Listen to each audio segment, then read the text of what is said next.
Hello, everyone, and welcome to another episode of Founders Credit sponsored by Gaper.io. Today we have Russ. Russ is the founder at White Roots. Russ, welcome to the show.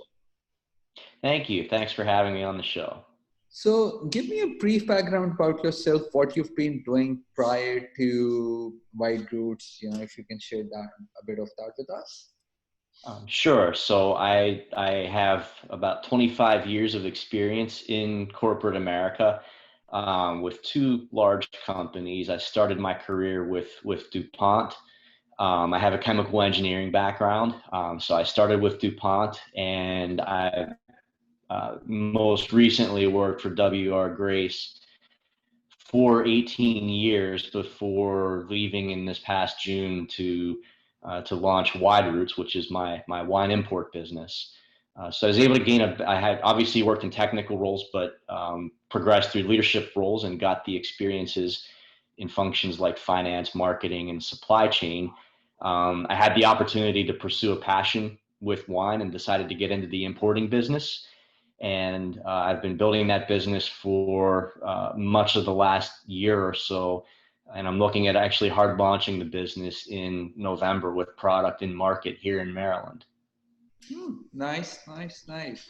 So, what was the main motivation behind, leaving the corporate life of almost 25 years and becoming a founder? What was the main trigger? What was the main driver behind it? Not everyone is able to take that leap. So, what was the main? Yeah, so I was fortunate to have the career that I did. Both DuPont and Grace were very good to me in terms of offering me opportunities for progression. With that, my compensation was good. I was able to save some money, and I'd been thinking for a while about something more entrepreneurial, and got to the point about almost a year ago where I decided that I was going to launch this business. I'd been thinking about something with wine for a long time. In general, I think wine is kind of unapproachable, and I felt like I could bring a more approachable aspect to how it's marketed and sold. And I enjoy it. I like talking about it, and I had this great opportunity to pursue a passion and the ability to, thanks to my career and thanks to the experiences that I gained, particularly on the supply chain side, but also marketing and finance, where I could launch this business. It's a little bit of a change, but it's exciting at the same time. Got it. Got it. Interesting. So, you just started before pandemic, right? You started in February and things. That's right. So, what are the challenges? How is it like building a company during pandemic, especially an import company? So what were the challenges you faced, and how were you able to overcome them? Yeah, so sometimes I think I'm out of my mind for launching this business at this particular time. Either that, or it's either the worst time to launch or the best time to launch. And I think time will tell what the answer is. The challenge is it's been interesting. So first of all, before the pandemic, the U.S. has been in the middle of some retaliatory tariffs against some countries in Europe, and that involves wine. They've actually put 25% tariffs on imported wines from certain countries. That's actually had that's all borne by the importers and distributors in the U.S. who are importing wines, and it's really caused distributors to have a difficult time. Then you had the pandemic on top of it, with restaurants not being able to stay open, at least at full capacity. It's really made that part of the business very difficult, even though you've seen increases in the retail stores and also the online. So, excuse me, long story short, with distributors having a difficult time, they've been a little bit slow in picking up new products. And because of that, I've made the decision to self-distribute here in Maryland and to get out in the market myself to work directly. I'd planned to do that in a few years at some point. while I worked on building more of a national importing presence and trying to distribute or trying to pick up distribution in multiple states. Instead, I'm kind of flipping my plan around. I'm going to self-distribute and work the market here in Maryland more directly.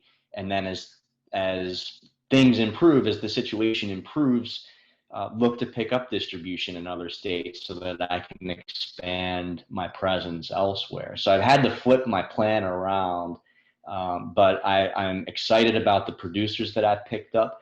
I have a small portfolio of producers that I'm working with in Italy that are making really good products that I think will resonate with the market, and I'm excited to get them out there.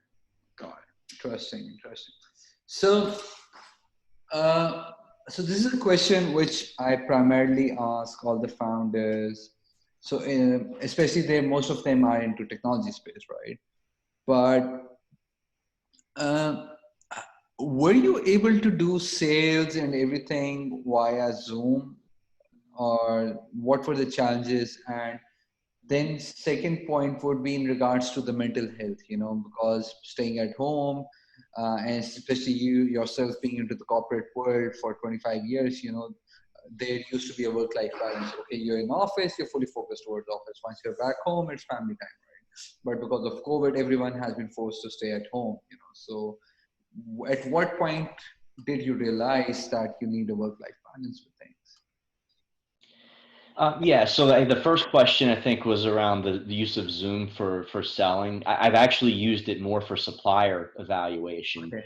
and Okay. I've had Zoom calls with wine producers over in Italy, and we've tasted their wines together over Zoom. If doing business in Europe, people in Europe value FaceTime, and this is I fully expected that I'd get there and try to taste with them and see their wineries, but the current circumstances haven't allowed for that. And they still want to work with us because they need help expanding their markets. So we were fortunate to be able to use Zoom to do supplier evaluations. Now, I'll say on the selling side, it still is a little bit more face to face, obviously, with proper distancing protocols applied. That has to be the case. But some places are not seeing salespeople. And so you have to be prepared to leave samples and leave information and then follow up through by phone or through Zoom. But it kind of depends account to account. I think the second part of your question was about how do you keep yourself from being isolated with the remote work. And I'll tell you that my last 3 months with Grace, almost 4 months with Grace, were done purely remotely.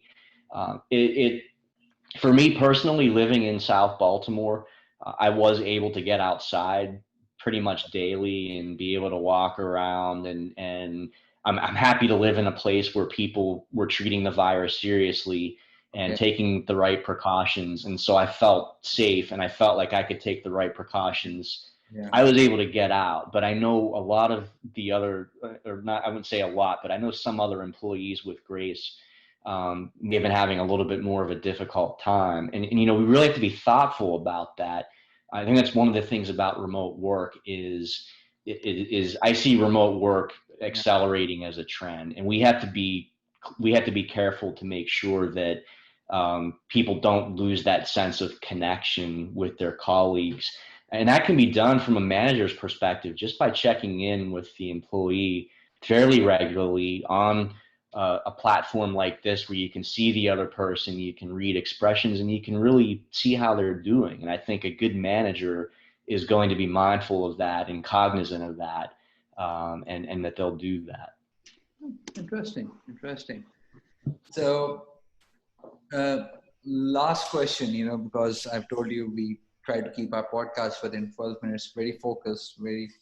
So, last question, what advice would you give to someone who's been into the corporate world for the last 25 years and are unable to make the decision of whether to transition into the world of entrepreneurship or not?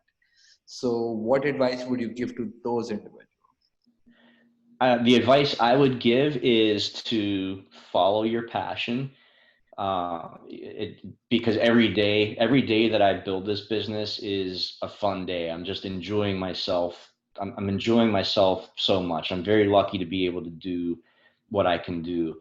The one thing that I've learned being an entrepreneur versus having worked in the corporate world for so long is that the peaks and valleys, how you feel about things that are happening, are just amplified. The highs are very high, and the lows can be very low. And keeping an even keel through all of that through an entrepreneur is absolutely critical. With the highs, every good thing that happens is a step toward building the business that you want to build.